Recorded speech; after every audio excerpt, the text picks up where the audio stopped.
আসসালামু আলাইকুম এভরিওয়ান, তোমরা সবাই কেমন আছো? আমি তো খুব ভালো আছি। তো অনেকদিন আগে একটা বেডশিট অর্ডার দিয়েছিলাম, তো ফাইনালি সেটা চলে এসেছে। আর এই যে ক্যারি প্যাকেটটা আমি কোনো মতেই ছিঁড়তে পারছি না, মানে এত শক্তি দিয়ে ছেঁড়ার চেষ্টা করছি। বেডশিটটা খুব সুন্দর লেগেছিল বলেই অর্ডার করেছিলাম। তারপর এখন ভাবছি যে আমাদের যে বাচ্চা ছেলের বাড়ি বেডশিটটা গিয়ে ঠিক অবস্থায় থাকবে। বেবি পিঙ্ক আর হোয়াইট কালারের কম্বিনেশনের এই বেডশিটটা, আর এর সঙ্গে দুটো স্পঞ্জের বালিশ ফ্রি ছিল, আর দুটো বড় বড় বালিশের কভার ছিল।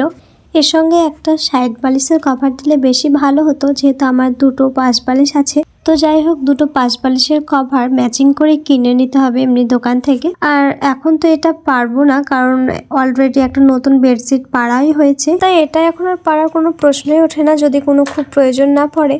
আর আমাদের বাড়িতে তো দুটো আছে বিখ্যাত, একবার খাতারনাক মানে বেবি আর কি, ভীষণ দুষ্টু।